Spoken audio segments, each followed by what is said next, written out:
lo que es propiamente ya la teología contemporánea y el surgimiento de la nueva ortodoxia o neo-ortodoxia. Un principal problema que se presentó es de que la ortodoxia no podía defenderse a sí misma. Por lo tanto, como el liberalismo, que fue la propuesta para dar soluciones a algunas preguntas y algunas incógnitas, no se pudo sostener, no pudo dar las respuestas, no pudo seguir adelante. Algunos ortodoxos y algunos liberales también van a decir, necesitamos una relectura de la ortodoxia, necesitamos reinterpretarla. Y así es que nace la neortodoxia. Y el gráfico que tenemos aquí lo explica básicamente todo lo que va a pasar en esta época. Pastor, decís de interpretar, hay que usar de vuelta. Sí, hay que leer y volver a interpretarlo al principio. No desde la perspectiva liberal, no tampoco desde la perspectiva ortodoxa. Es como que yo siempre haya sido católico y leía la Biblia con ojos católicos, de pronto me convierto al Evangelio, al protestantismo, y voy a leerlo de nuevo por mí mismo. Voy a sacar todas mis presuposiciones y voy a tratar de leerlo. Esa va a ser la propuesta de la neo-ortodoxia. Y es lo que han visto, ¿no? Lo que han visto en la lectura propiamente. Hay personajes que son bien marcados en esta época. En el tema vamos a ver el pensamiento de 4 personajes, propiamente.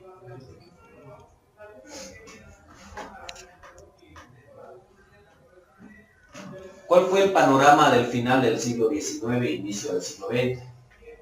Al final del siglo XIX parecía que el liberalismo estaría triunfando sobre la ortodoxia, por todo lo que se estaba mostrando, ¿no? El hecho de cuestionar a la Biblia, de cuestionar la fe, y de pronto parece que el liberalismo ganaba terreno, pero fue en la cuarta década del siglo XX que se desintegra totalmente este movimiento liberal. Se cae. Recuerdan, ellos hacían mucho énfasis en lo que es la tecnología, los avances científicos y todo lo demás, nos va a ayudar a poder vencer, a ser diferente. Entonces aquí nos va a mostrar que el desarrollo científico no ayudaba a que el reino de Dios llegara a la tierra, sino que más bien va a sacar la brutalidad o la bestialidad del ser humano y va a ver un mundo peor todavía. De allí que este personaje, Karl Barth, que ha leído, él era liberal en un principio. ¿Por qué se plantea en la neo-ortodoxia? Porque él se da cuenta de que se frustra con todo lo que había pasado y dice, vamos de mal en peor. Y van a plantear modelos económicos durante esta época para salir adelante, pero Barth va a atacar esto y va a decir, la economía, un modelo económico no nos va a ayudar. Tiene que haber algo más profundo en el ser humano para cambiar. ¿Sobre el capitalismo también? Sí. O sea, son varios movimientos que se van a afectar en esta época. ¿Cuál fue la decadencia del liberalismo clásico? ¿Qué fue lo que llevó a que el liberalismo se vaya en picada y finalmente se desintegre? Resulta que la doctrina del liberalismo estaba edificada sobre una arena movediza de teorías cambiantes de la crítica literaria, la teoría de la evolución y la idea de los filósofos. Entonces, por lo tanto, cada vez que se iban analizando cada una de estas cosas que eran propias de la época liberal, o de la teología liberal,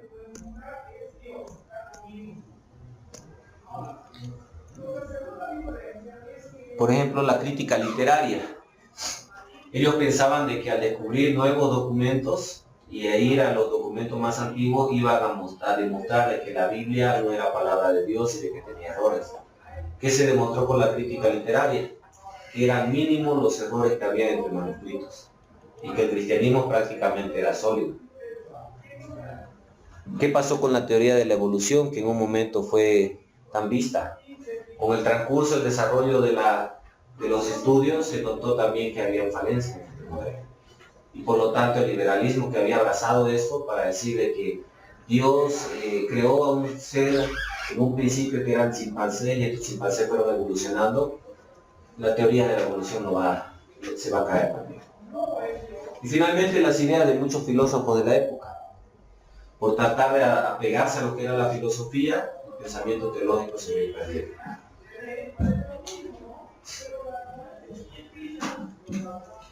La demolición de este pensamiento se llevó a cabo desde los ambientes del estudio bíblico, del texto bíblico. Mientras los conservadores más se ahondaban por medio de la baja crítica, estudiar los manuscritos, comenzaron a demostrar de que el cristianismo tenía sentido.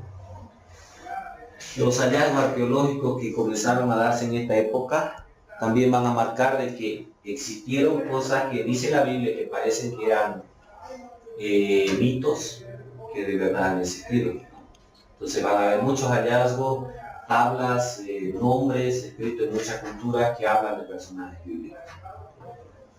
Después también los descubrimientos lingüísticos y literarios, sobre todo hablando de la lengua, el hecho de decir de que había habido una evolución y el hecho de decir que los principios o los libros o la literatura hebrea era fraudulenta, decir que Moisés no pudo escribir el Pentateuco porque no existía escritura en esa época. Se descubren tablas escritas de esa época con un idioma muy similar a lo que es el hebreo.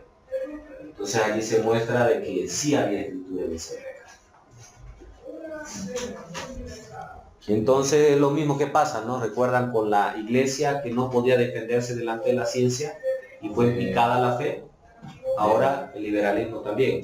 Se está demostrando que todos los postulados son falsos. ¿Qué? O sea, lo mismo que le ha pasado a la iglesia en la Edad Media, ¿no? Que decía que la tierra era plana. Sí, exacto.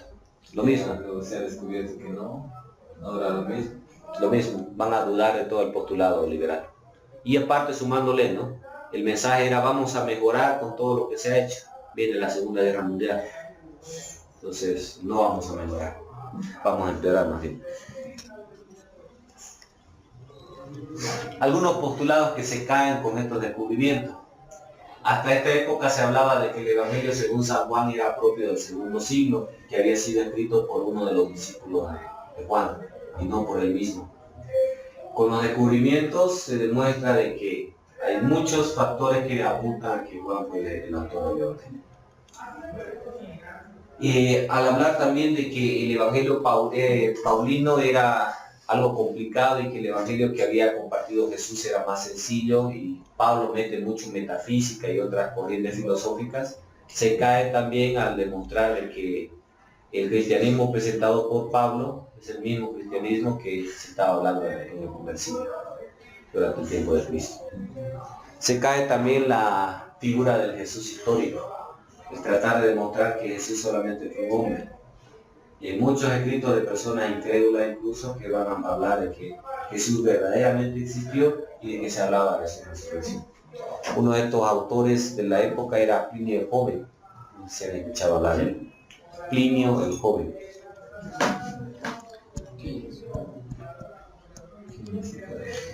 No Plinio, ¿no? Plinio. Plinio el Joven era una persona que no era cristiana y habla mucho acerca del caso de Jesús. Otro postulado que se va a caer, como ya habíamos dicho, el reino de Dios. Vamos a mejorar y con nuestros esfuerzos traeremos el reino de Dios aquí a la tierra. Lo que trajo más bien fueron guerras y en masa la gente se estaba atacando entre sí. Y la pelea por todos los modelos que se plantearon en ese momento, de modelos económicos, modelos morales, se van a caer y esto va a llevar a un momento en el cual la gente va a decir que es verdad ahora. Raymond Niebuhr, teólogo neortodoxo, resume todo este periodo de la decadencia del liberalismo en esta frase. El liberalismo nos ha planteado un Dios sin ira que lleva a los hombres sin pecado a un reino sin juicio mediante la administración de un Cristo sin cruz. Entonces, esto fue lo que había hecho el liberalismo. No había pecado, entonces no había tampoco ira, Dios era un Dios de amor. El reino era, para entrar era sin juicio, era aquí, y por lo tanto Cristo no había muerto, o si había muerto no resucitó, y por lo tanto no era importante la cruz. Y esto fue la frase en la que se puede resumir esta época. Ante esto nace la necesidad de una reinterpretación de la ortodoxia y allí es que nace propiamente la neo-ortodoxia, una nueva lectura de la palabra, de esta perspectiva.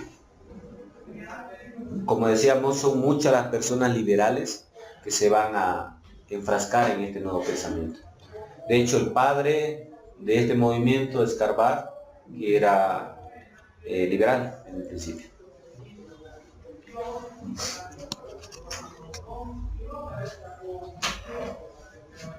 ¿Cómo nace propiamente la neortodoxia? ¿Recuerdan este libro en la lectura, el libro de la Carta de Roma?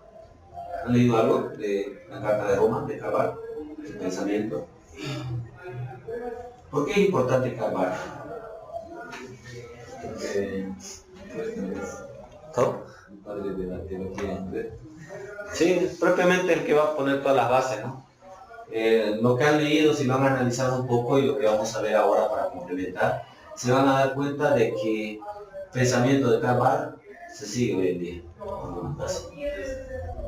Entonces es muy importante hablar de él y entenderlo. Y otro personaje que ahí vale la pena entender también es Søren Kierkegaard, que es una persona que va a ser considerado no solamente el padre, sino el abuelo, porque Karl Barth se va a basar en muchos escritos de Kierkegaard. Søren Kierkegaard. Por tanto, el libro Carta de Roma de Karl Barth fue publicado en 1919 y este libro fue la bomba, ¿no?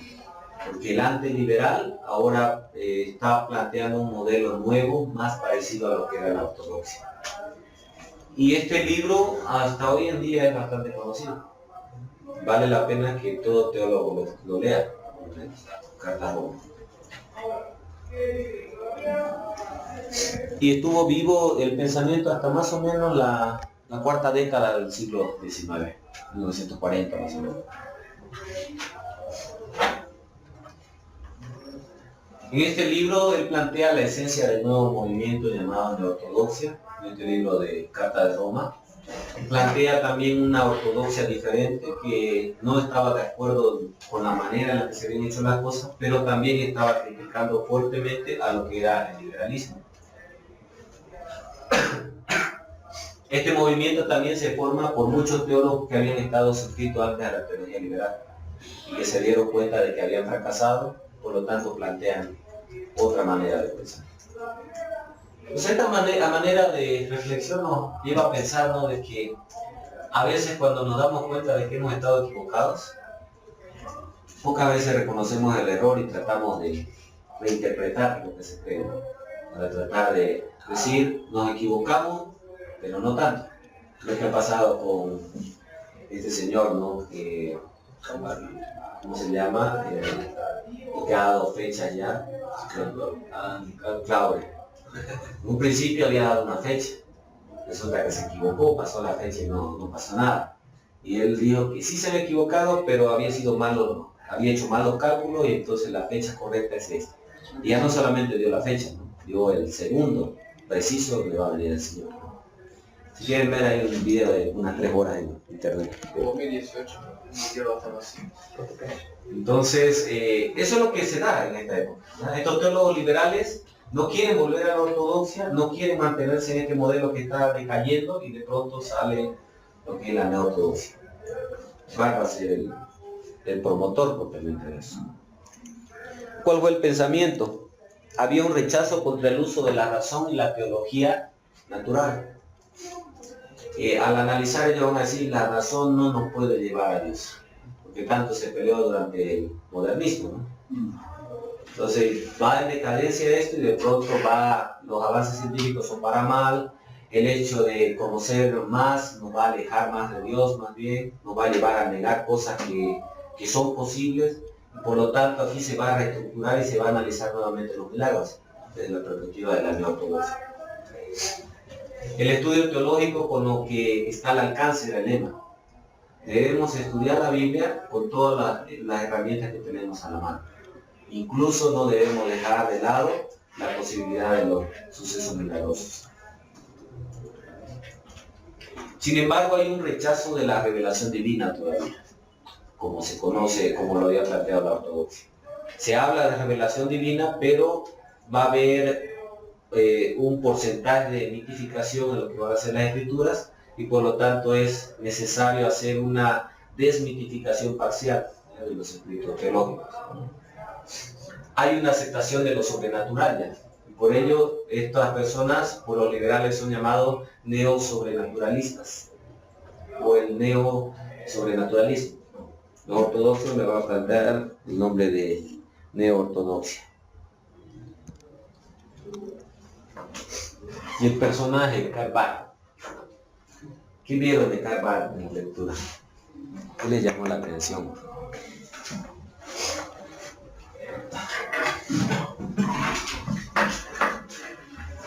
Fue interesante que sus profesores eran liberales, Sí.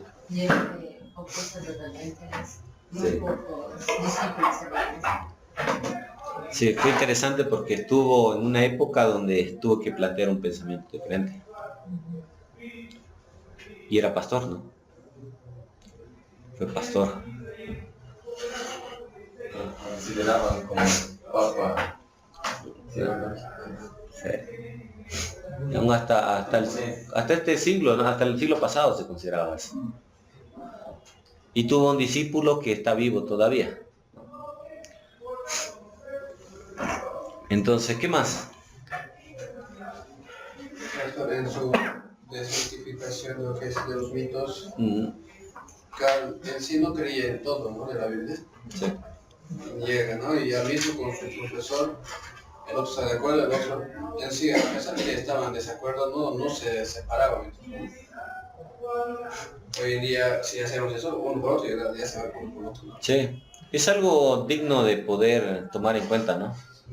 Eran personas estudiosas y por esas diferencias teológicas no se separaban. Entonces es lo que debemos aprender nosotros dentro de teología, es ser un poco humildes, ¿no? No decir lo que yo digo es la verdad y los demás están errados. En cuestión teológica, difícil llegar a una verdad absoluta, ¿no? Aunque en algunos puntos, hablando de algunos puntos, porque hay asuntos oscuros en las escrituras. Finalmente es cuestión de interpretación. Dentro de la neortodoxia lo que se hace mucho énfasis en la experiencia, en cómo se va a interpretar a partir de experiencias subjetivas de lo que uno va a tener relación ya sea con Dios, con las escrituras o con Jesucristo mismo. Lo interesante es el plano en el que pone a Cristo como la suma, la mayor revelación que ha hecho Dios hacia los hombres. ¿Se acuerdan quién hablaba en el anterior siglo de la experiencia? Una experiencia total con el otro. Schleiermacher, ¿no? Le hablaba, el cristianismo se trata de una experiencia religiosa. Entonces, de allí va a salir, por eso que también Schleiermacher va a ser muy importante para la teología contemporánea. A diferencia de sus antecesores, Liberal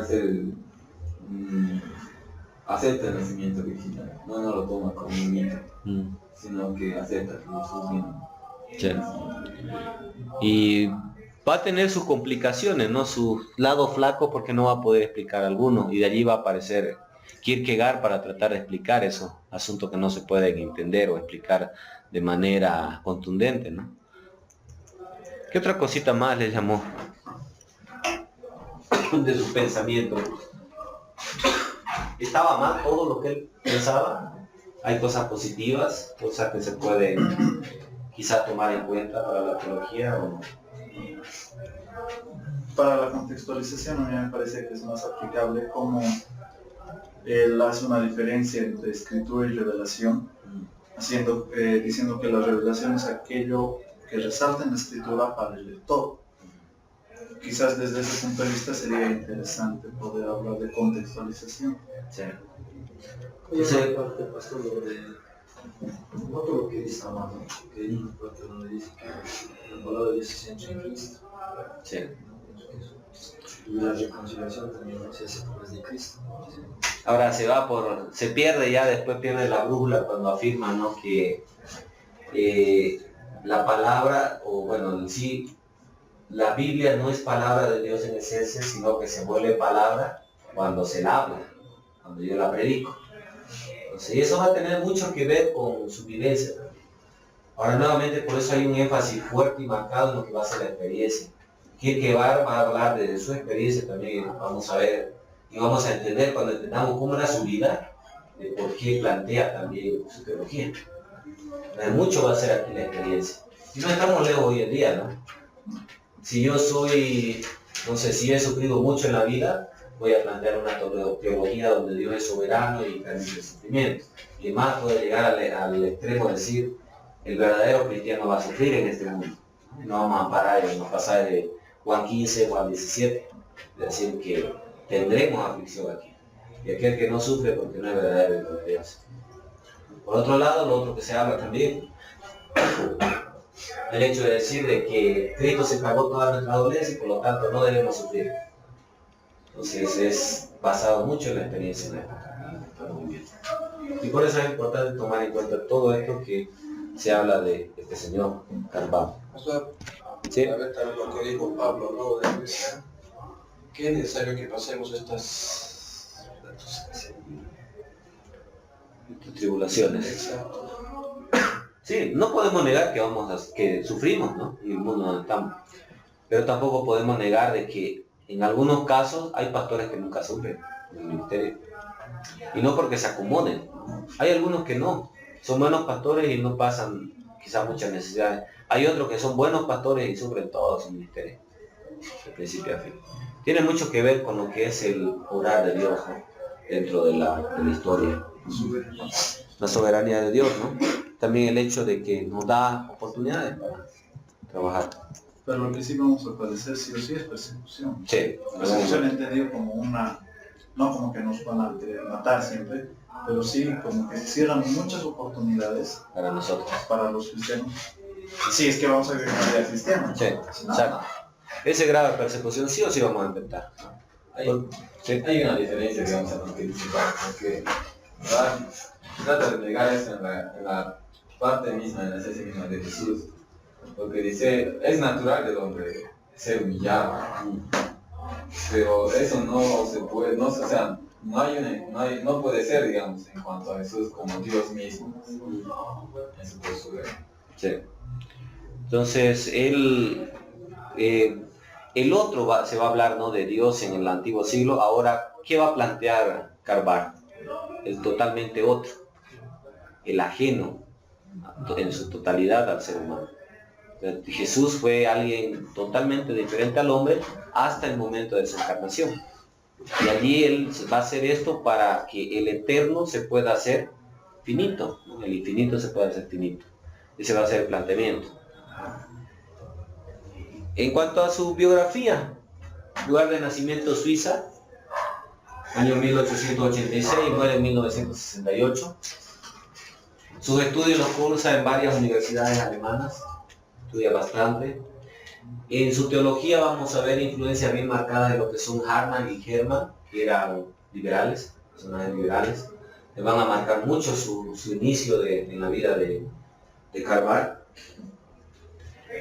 Y lo que va a detonar el pensamiento neo-ortodoxo de Carvalho va a ser este asunto de la esperanza.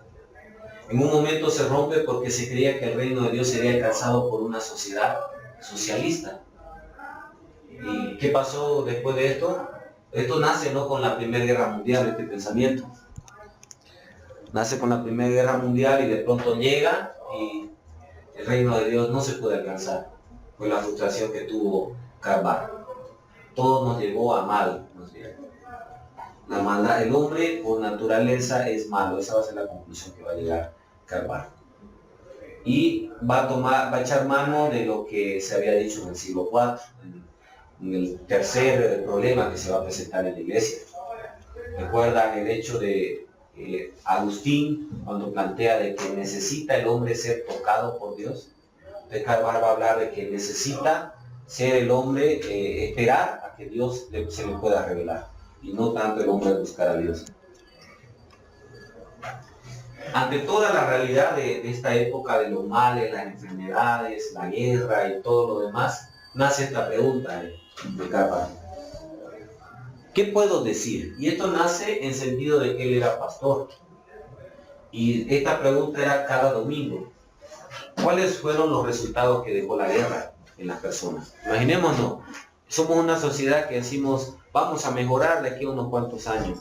Vamos a descubrir remedios para las enfermedades, vamos a poder extender la vida del ser humano, ya no va a haber más guerras porque somos más civilizados, se está usando la razón. Y de pronto cae la guerra. ¿Cómo nos sentiríamos? ¿Cómo se sentirían ustedes como personas? Todo lo que he vivido.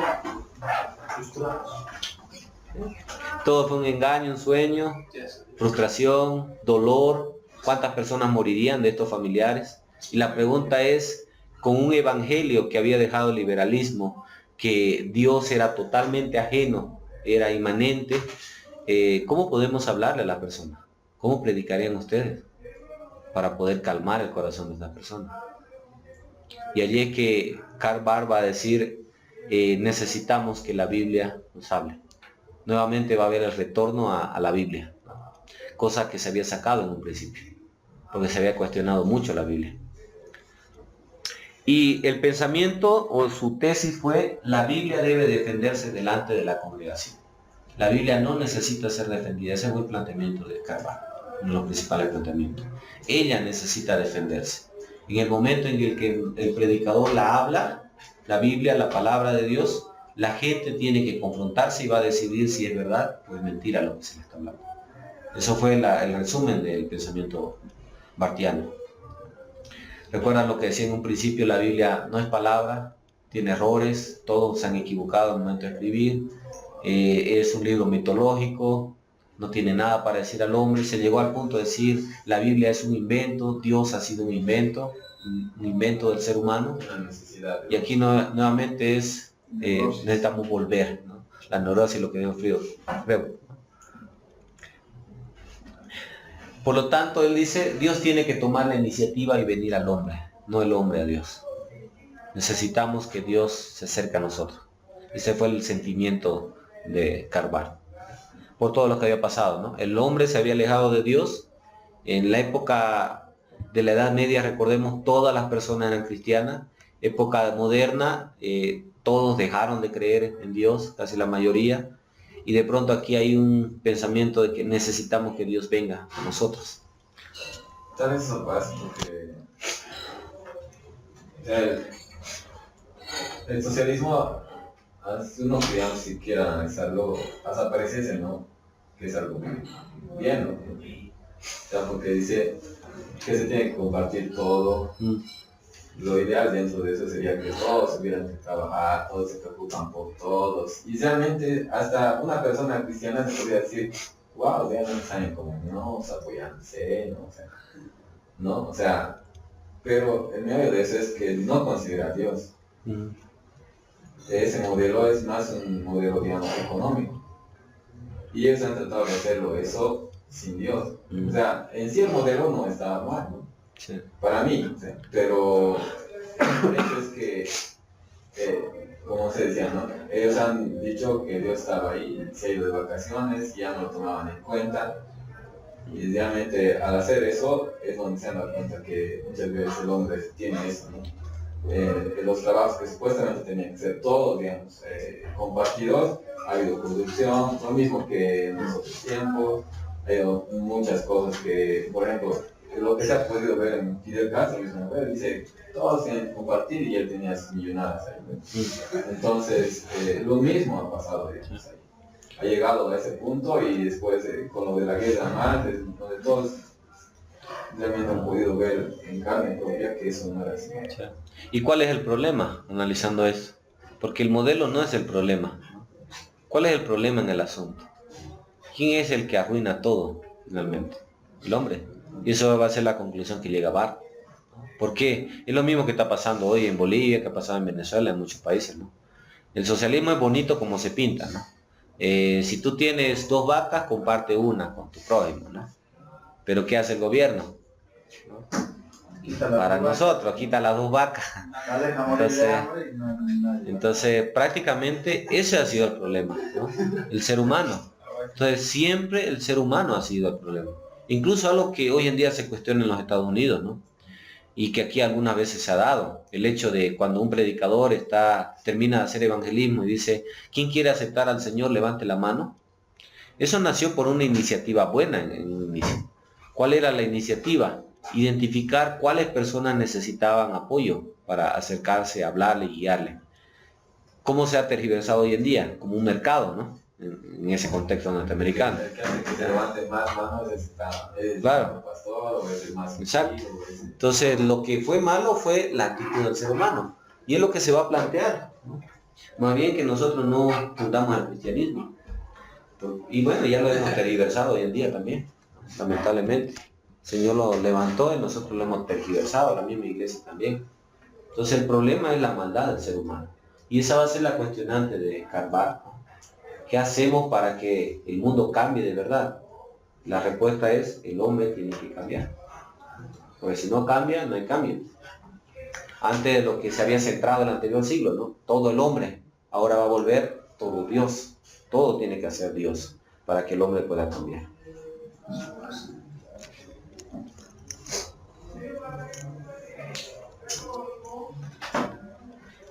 Veamos un poco de lo que fue el libro Carta de Roma.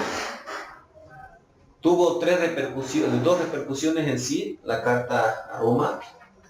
La primera fue una revolución en el campo teológico, que hasta décadas pasadas se estudió en muchas universidades, inclusive universidades católicas, seminarios católicos. Entonces fue un gran el impacto de este método. Y poco a poco se fue metiendo tanto en el nivel protestante como en católicos el pensamiento de la ortodoxia. El segundo, junto con Gordaten, Brunner, Merz y Bullmann fundan la teología dialéctica o teología de crisis. Entonces ellos van a fundar este nuevo método.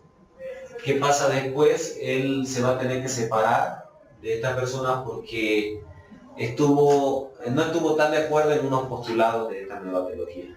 Él va a juzgar mucho de estos postulados y por lo tanto le van a abandonar a las otras personas. Él también durante su época de ser pastor y teólogo se opone a Hitler durante el inicio de la Segunda Guerra Mundial. ¿Qué va a pasar? La iglesia se había acomodado a Hitler. Muchos de los pastores, teólogos le estaban dando la razón a Hitler. ¿Recuerdan qué pensador influenció mucho en el pensamiento de la raza árida o la raza superior?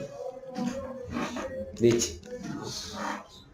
En él se va a basar. Entonces va a ser la detonante para llevar a esto y este teólogo se va a oponer. ¿Qué va a pasar cuando se oponen? Simplemente lo deportan, lo sacan de Alemania, porque todavía no estaban matando.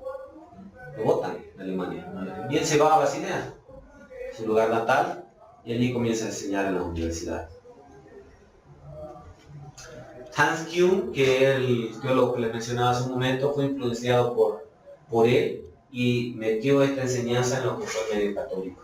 Hans Kuhn.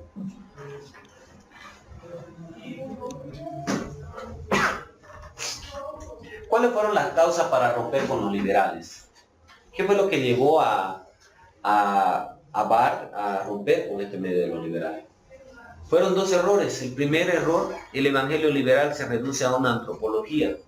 Se ha centrado tanto en la razón y en el hombre, que simplemente es algo nacido del hombre y para el hombre. Y por lo tanto va a llevar al mal. No recordemos, en esta época él está diciendo, el problema en la sociedad es el ser humano.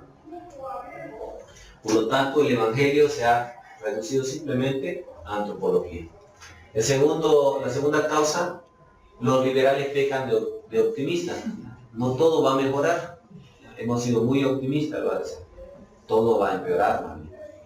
Ese va a ser el pensamiento de él.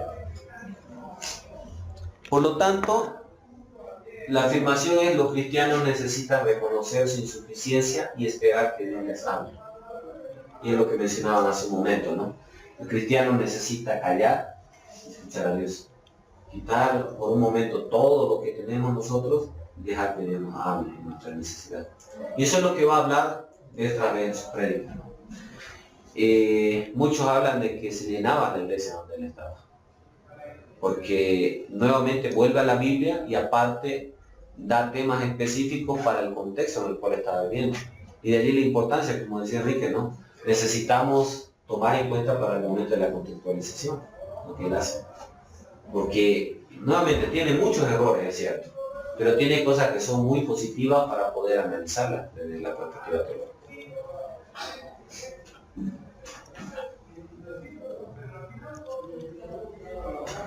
Sus doctrinas. Él habla de lo que es la trascendencia de Dios. ¿Qué tienen por trascendencia? O al decir que Dios es trascendente. Está más allá de esto que nosotros conocemos como realidad. Exacto. Por eso va a decir él el totalmente otro. Él dice Dios tiene existencia aparte de este universo, que era la posición ortodoxa, ¿no? Lo que decía antes la ortodoxia. Entonces, ¿qué fue lo que dijo el liberalismo? Tomando del naturalismo, él va a decir, este pensamiento va a decir, Dios está aquí y está limitado para actuar en las cosas naturales, en las leyes naturales. Entonces no puede hacer milagros por eso, porque está limitado en ese mundo. Entonces aquí va a decir Dios está ajeno a nuestro universo, a nuestras leyes. También dice Dios está en el universo y obra en el mundo. Con su soberanía Él puede hacer lo que quiere y es por lo tanto conocido como el totalmente otro. El diferente, totalmente diferente al ser humano. O lo que decía Nietzsche, ¿no? El superhombre no existe si no hay el Jesús de las Escrituras, es el totalmente hombre, el totalmente otro. Y tiene su razón de serlo. Dios es totalmente diferente a los hombres, por lo tanto no se le puede comprender y no se le puede explicar también. Por lo tanto, si no podemos comprender a alguien ni explicarlo, la razón no es el camino, va a decir, pero va a dejar un vacío y va a tratar de responderlo con la dialéctica y con la teología de la crisis. Este es un pensamiento kantiano, ¿no? Sí, es Kant, ¿no? Son las doctrinas de Kant, kantiana. Solo que Kant dice que como no podemos tener comunión con el otro, no existe tal comunión. Sí. Y no deberíamos recurrir a él, es madurar y ser independientes. Sí, exacto. Entonces esto va a ir preparando lo que va a ser la entrada del existencialismo, ¿no? El método existencial, de la filosofía existencial. La existencia. Aquí va a hablar de la revelación y el conocimiento de Dios. Él dice la revelación es una perpendicular que viene de arriba, como una plomada, ¿no? Agarro y esta es la revelación. Y tiene que iniciarse por Dios, no por el hombre. Si Dios no le inicia la revelación, no hay tal revelación. Ese es el pensamiento kantiano. Dios se revela en las circunstancias y manera que Él mismo determina. Entonces, si Dios quiere revelarse, lo hará. Utilizando milagros, no utilizando milagros, y no se va a sujetar a las leyes naturales nuevamente. Él escoge cómo revelarse. Si le preguntamos a Kant hoy en día todo lo que estamos pasando en cuestiones teológicas, si le preguntamos Kant, ¿será que un acercamiento a Dios permite que estas personas estén sanando a otras personas con una oración? ¿Qué diría Kant? Sí. No lo podemos entender, pero sí. Ese va a ser el pensamiento de Kant. Sí. No necesita explicación porque Dios está ajeno a esto, ¿no? Por lo tanto, si Él quiere manifestarse así, lo va a hacer.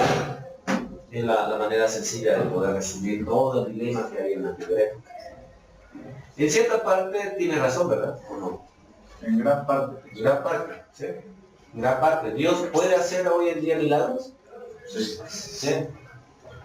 Ahora no es una regla, ¿no? Pero sí lo puede hacer. Entonces eso es lo que va a decir Kant. No, perdón. Barth. Kant. Barth. Vamos, díganos. Lo que he dicho Kant hace tiempo, ¿no? Barth. Entonces el otro pensamiento es lo que ya estábamos viendo en un principio, ¿no? La palabra de Dios se defiende a sí misma. No hace falta que la defendamos. Si es falsa, no va a hablar, no va a obrar. Si es verdadera, va a obrar en el corazón de la persona, porque Dios se va a revelar en la medida en que sea pronunciada la palabra. La revelación debe materializarse y despersonalizarse como conceptos doctrinales. Entonces, lo que es importante aquí son los conceptos doctrinales o las enseñanzas que tengamos. Hay que entender por qué, dice esto. ¿Qué era lo que había pasado en el anterior siglo? Con que vengas tú a la iglesia donde yo soy pastor, eres salvo, ¿no? No importa si eres un mañudo, si haces esto y esto otro, con que tú vengas aquí fielmente, ya eres salvo. Y esto va a llegar a quitar la moralidad dentro del cristianismo. ¿Qué va a decir aquí Mark? Necesitamos recuperar los principios doctrinales para que la palabra, la revelación de Dios se materialice. Nuevamente es una crítica a lo que se estaba dando en la época, ¿no? El dogmatismo muy extremista en algunos lugares. También decía que el individuo tiene que aceptar por fe estos conceptos o proposiciones para ser salvo. Entonces él va a hablar de un cristianismo proposicional, es decir, no podemos defender algunas cosas, pero necesitamos aceptar estos conceptos por medio de la fe. Y eso nos lleva a ser salvos.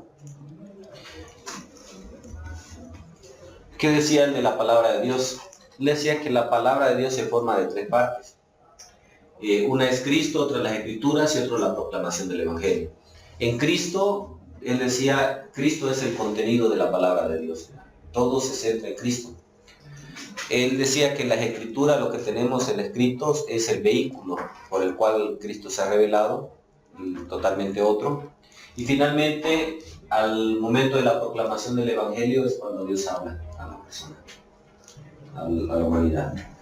Y eso es la materialización, ¿no?, de las Escrituras. Él decía también que las Escrituras son inspiradas y autorizadas, pero que los escritores eran falibles, por lo tanto la Biblia contiene ciertos errores. No es totalmente errada como se decía en la antigüedad, en el antiguo siglo, pero sí tiene algunos errores. ¿En qué se basaba para decir eso? Por el idioma humano, ¿no? O sea, la palabra Dios es infalible, pero ¿qué ha pasado? Al momento de revelar su palabra a las personas, cada persona tiene errores, por eso hay las incongruencias entre los testamentos, los escritos del Antiguo Testamento, las fábulas que hay en el Génesis, porque él va a tomar así lo que es la creación y vamos a ver ahora el sentido de la dimitificación parcial. En eso se basa. Hay cosas que no se pueden explicar y por lo tanto va a seguir latente un poco su espíritu de liberal, ¿no? ¿Qué decía la dimitificación parcial? Como tiene errores, está en nosotros el decidir cuáles cosas de la palabra de Dios son errores. Él hablaba de la creación y la caída de Adán y Eva como sagas, como historias, como cuentos prácticamente, como una alegoría. Y esta alegoría tenía significado espiritual. Entonces, ¿qué nos quería decir Dios a través de esta saga que hay en Génesis? Tiene un sentido espiritual. Nosotros debemos identificar ese sentido espiritual.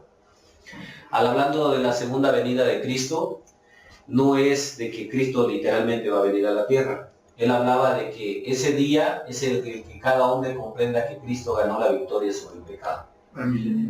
¿Sí? Y cuando las personas entiendan, la venida de Cristo será hecha en la tierra. Está hablando en un sentido espiritual. Una venida espiritual de Cristo.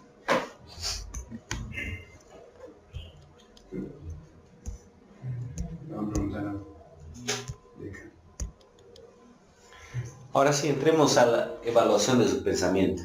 ¿Qué opinan? Puntos positivos y negativos del pensamiento de Kant. Barth. De Barth. Lo positivo es que plantea otro nuevo pensamiento, no se quedó ahí, ¿no? Es lo que nuevamente debemos resaltar. Se reconoció y buscó otra forma de interpretar la Biblia. Volvió a la Volvió a la escritura. Sí, eso mismo, o sea, dentro de lo positivo, eso mismo le llevó, digamos, a poder estudiar sociología. Pero en lo negativo podemos ver y creo que también analizar también con nosotros, es que ella tenía una serie de prejuicios, ya preconcepciones que estilo liberal, que también ha afectado mucho en su teología. A pesar de que se ha aceptado, digamos, el hecho de decir que no, eso nació de María, bien, de nuevos enfoques, en cuanto, por ejemplo, a los milagros, pero también vemos que eso mismo, el hecho de poder ver a Jesús humillado, o que lo que ha hecho, digamos, por nosotros no cabía dentro de sí, por el contexto de su propia información también. Sí, es algo Interesante que vuelve a la Biblia, ¿no? A las Escrituras, a lo que los otros se habían alejado. ¿Qué otro aspecto más en cuanto a su planteamiento? La palabra de Dios, la segunda venida de Cristo. ¿Qué opinan de esos planteamientos? Es un intento de volver a los postulados de la Reforma. Yo pienso que de ahí es su influencia milenialista, porque tanto Lutero como Calvino eran ambientalistas y hablaban de una venida espiritual. Pero intentó conciliar el liberalismo y la ortodoxia, sacando puntos muy importantes de ambos y destruyendo aquello que en el liberalismo le quitaba una atribución sobrenatural a Dios y lo estaba humanizando en muchos aspectos. Sí, esto va a ser el centro, ¿no? Reforma. Es un intento nuevamente por volver. Y por eso se entiende, ¿no? Toda la posición que él tiene. Era lo que pensaban Lutero en su momento, por ser católico prácticamente. Aspecto que quizás se equivocó como teólogo. Su enfoque a Génesis 3, Sí. o sea, que toma la historia de la creación como una invención para escribir una historia que no es historia. ¿No? La diferencia entre Geschichte e Historia Sí. es una historia real y una historia ficta. Sí. Y él lo toma como historia ficta. Es lo interesante de esas palabras en inglés, ¿no? Para entender. ¿Cómo? Hay una en inglés también, el history, ¿no? El Toy Story, ¿no? El dibujo y History Channel. Entonces, hay una diferencia también en inglés. Entonces es lo interesante de estas palabras, el poder manejar esos términos. Pastor, ¿cuál era su fuerte en sí el Nuevo Testamento o el Antiguo Testamento? Porque, Hay un enfoque, ¿no? sí, Recordemos nuevamente, él está tratando no defender la Biblia porque su postulado en la Biblia se va a defender a sí mismo. La idea de él es entender qué es lo que está pasando. Y es por eso que va a ocuparse tanto del Antiguo como del Nuevo Testamento. En sí, el comentario que va a marcar mucho el desarrollo de Barth va a ser el comentario a Romanos. Y nuevamente eso tiene que ver con el medio ambiente en el que estaba viviendo, el contexto. Recordemos, hay un momento donde a la gente no le importa la ortopraxia, sino la ortodoxia. Entonces están centrando mucho en la doctrina y han descuidado la práctica. Y eso es lo que va a criticar él. Y otro pensador más adelante, que es su discípulo, lo va a criticar mucho más todavía para la época.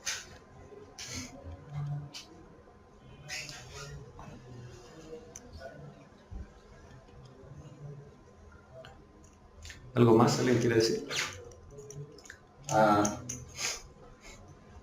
No sé, él dice que no hay, aquí dice no tenemos derecho teórico a establecer límites cualesquiera a misericordia de Dios que se ha manifestado en Jesucristo. Nuestro deber teórico es verlo y entenderlo como algo todavía mayor de lo que habíamos visto antes.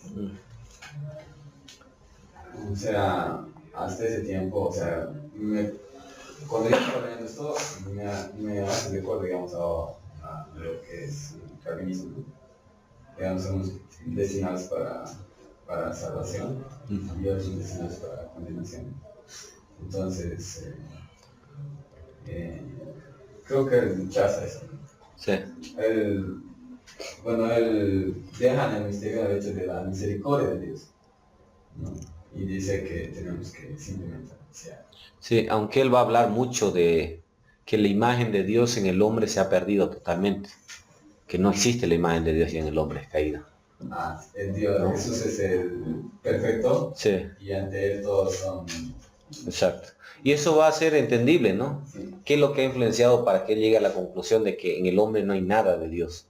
no está la guerra, todo lo que ha pasado, los desastres. Todo el sistema. Entonces la maldad está a flor de piel en el ser humano. Y eso es lo que va a llevar a hablar, ¿no? Y atacar algunos postulados de la época.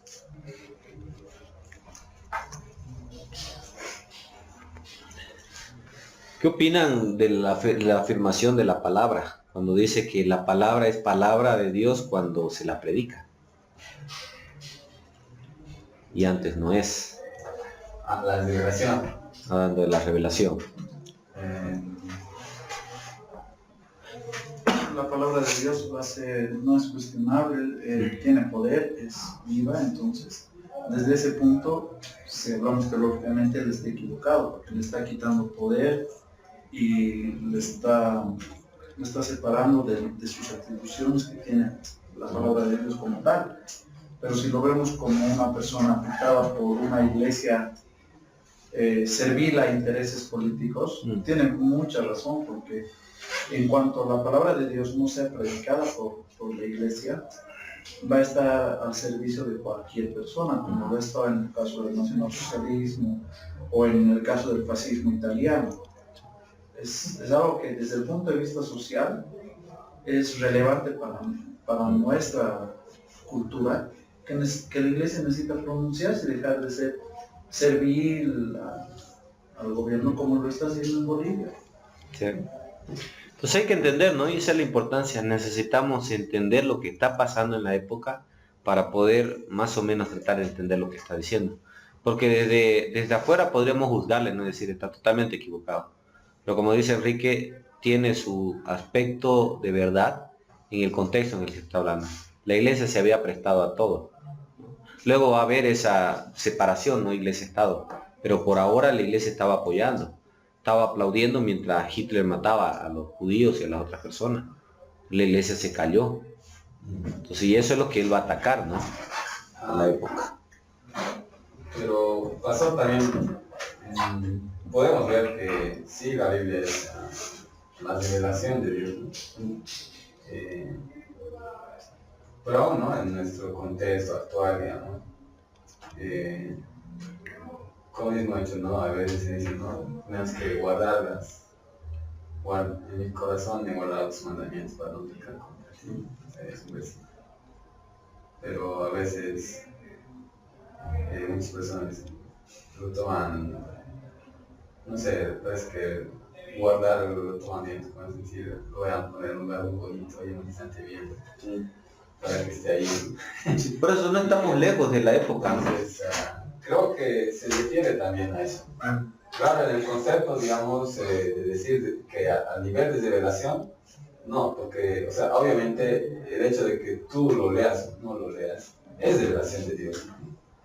Pero cuando está tomando, o sea, Materializándose, que es lo que él reclamaba, ¿no? Se debe es materializar. cuando tú, digamos, realmente vas, analizas y ves eso para tu propio bien, porque de lo contrario es un libro que está ahí más bien. Sí.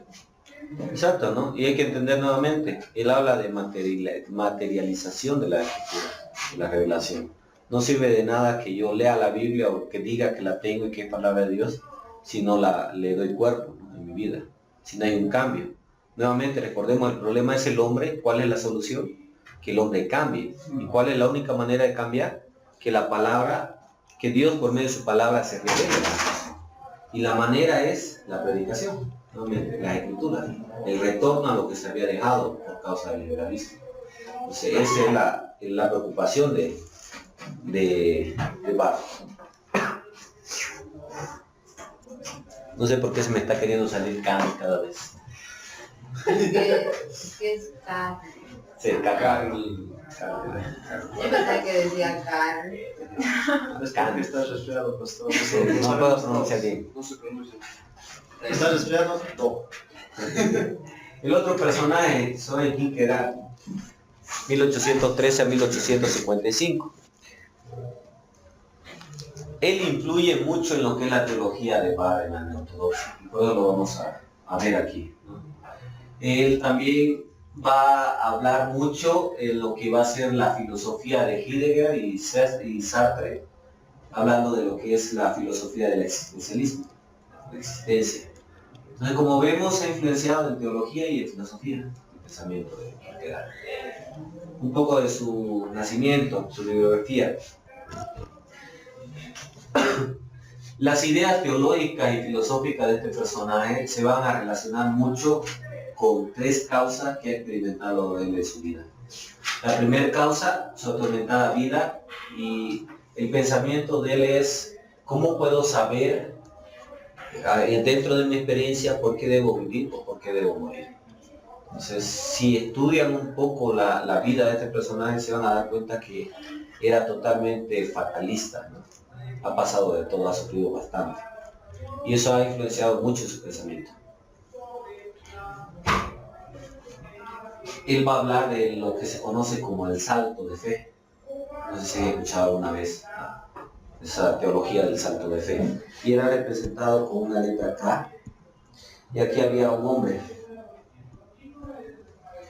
Y la tarea del hombre en el salto de fe es, ignorando todo lo que pueda pasar, tú tienes que saltar, sin saber qué va a pasar. Y eso es lo que busca Dios. Se habla mucho en su biografía de que él estaba enamorado de una joven que se tenía que casar, y él interpreta el pasaje de Abraham e Isaac, la fe de Abraham, al momento de que Dios le pide que sacrifique a su hijo, y llega a la conclusión de que Dios le estaba pidiendo ese salto de fe y le pide que renuncie a su novia. Entonces él renuncia y no se casa. Y la mente de él era de que Dios iba a retribuir ese acto de fe devolviéndole nuevamente a la chica. Pero si se casó con otra persona, la chica. Si no se pone la fe por obra. Entonces eso es lo interesante de la vida de este personaje. Aparte una enfermedad que tenía. Entonces es bastante interesante porque vamos a ver lo que es hablar de fe, pero una fe ciega, una fe que ignora. Por eso el postulado va a ser: tú tienes que creer en toda la Biblia, aunque no lo entiendas. Es el postulado. ¿Cómo es eso? Que no está tan equivocado, ¿no? En la perspectiva. Es lo que te dicen en la escuela dominical. Listo. La segunda causa fue su desilusión con la iglesia en Dinamarca. Y él exigía dónde están los frutos de los cristianos en Dinamarca. ¿Por qué no hay cambio? Es como hoy en día, ¿no? ¿Cuánto porcentaje de cristianos en Bolivia? En Cochabamba. En el último censo es 60%. Contando todo, ¿sí, no? Todo lo que es mormones, testigos de Jehová, Ahora, ¿por qué no hay un cambio? Porque ahora ya no se apuesta, ¿no? ¿Y por qué no habrá un cambio? Hablando a nivel eclesial, ¿no? Porque sería injusto que, digamos, hay un 60%, entonces debería cambiar la sociedad, porque el otro 40% va a hacer lo que quiera, ¿no? Pero ¿por qué no hay un cambio en la vida de las personas? Y si analizamos, no vamos a estar lejos de lo que Kierkegaard va a reclamar. Él va a reclamar dónde están los cristianos, por qué no hay cambio. Y resulta que pasa hoy en día, ¿no? En muchos lugares. Hay autoridades cristianas, pero ¿qué pasa? Parece que le dan cátedra a los incrédulos, ¿no? De hacer sus fechorías. Es que tenemos que diezmar, pues ahí tenemos que saber dónde sacar más. Entonces, eso es lo que le va a llevar a su frustración, ¿no? Y a plantear su teología. Entonces él va a decir, necesitamos que la iglesia pueda despertar, o que la iglesia pueda ser una verdadera iglesia. Y esa es la frustración. La tercera es la hipocresía de la cristiandad y de la sociedad. Y él va a culpar mucho a Hegel con su método, y va a decir que Hegel ha sido el culpable de que la iglesia esté como esté, de que los cristianos estén como están. Se va a hacer el pensamiento. Nuevamente hay una liviandad, ¿no? Con que tengas la doctrina correcta, que vayas a la iglesia de la UCE, eres algo, no importa lo que sea tu vida. Ese es el planteamiento de la época. Y Kierkegaard va a decir, Hegel metió la pata diciendo lo que dijo. Nos metió al infierno. ¿Cuál es el pensamiento de este personaje? Él hace una diferencia entre lo que es existencia y la mera vida. Hay una diferencia entre existir y vivir. Y esto va a plantear la base de lo que es el existencialismo, nuevamente, de la filosofía. Él decía que la existencia no se alcanza por medio de una fe. simplemente pasiva o intelectual, sino debe haber una decisión interior, una entrega, algo que nos cueste. Es lo que Dietrich Bonhoeffer va a decir también parte, ¿no? La gracia barata, gracia cara, gracia barata. El precio de la El gracia. precio de la gracia. Entonces aquí nos va a mostrar de que no puedo llegar a existir como ser humano si es que no hay una entrega, una renuncia, algo que me cueste para poder vivir. Y eso es el cristianismo. Una entrega, una renuncia. ¿Tienes razón o no tienes razón? El que no está dispuesto a ser padre no Es difícil. Y es lo que la iglesia ha olvidado hasta ahora, allí en este momento. Lo que pasa es que se echa más caso a la moral social que a la moral de Dios. Es mejor visto estar en base a los principios morales de tu círculo que vivir en base a la moral que Dios te dicta, aunque esos sean totalmente antagónicos. Sí. Y aún en cosas básicas, ¿no?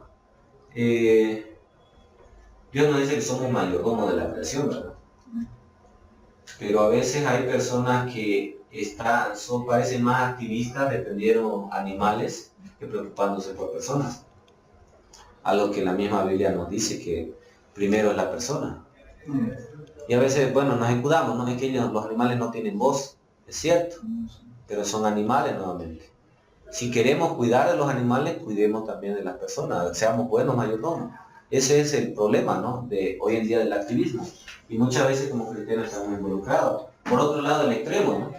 Bueno, como la tierra y la creación se va a ir desgastando hasta que gima por restauración, dejaremos, pues nomás, que se desgaste.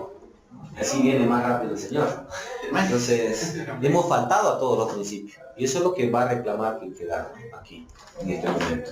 Él va a hablar de una fe vacía y sin pasión. Y el problema, dice, es la iglesia tiene una fe vacía y no tiene pasión por el Señor. Ese va a ser el reclamo.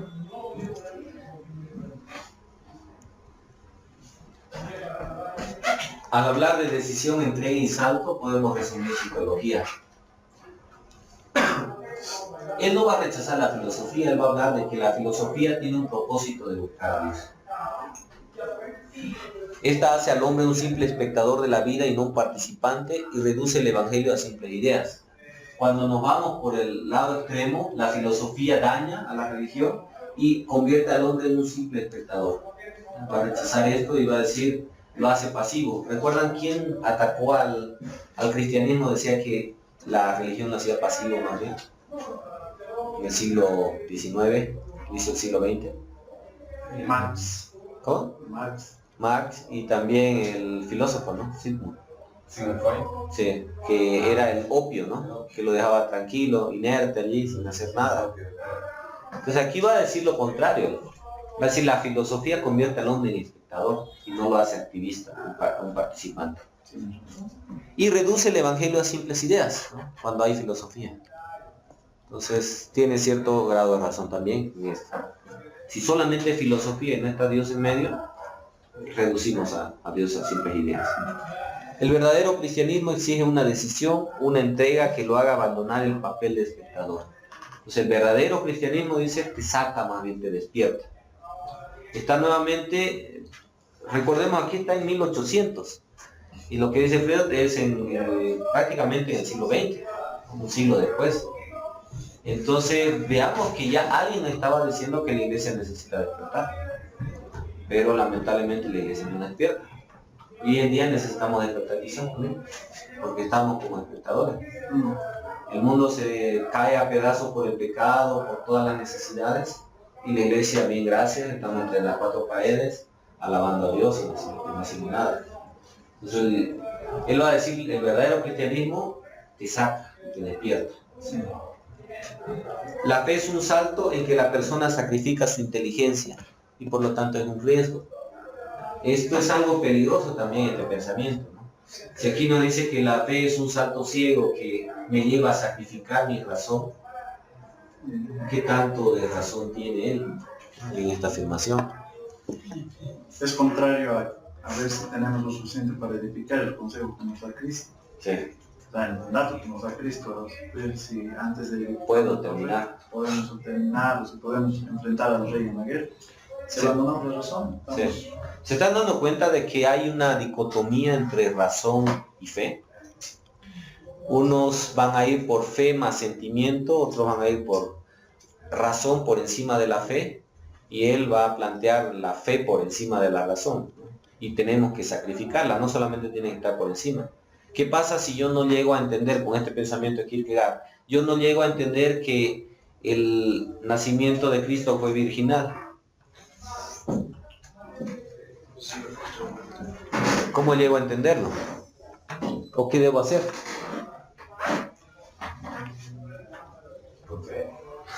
Es un salto. Sacrifica tu razón, ¿no? No la vas a llegar a entender, así que sacrifica tu pensamiento y acéptalo nomás.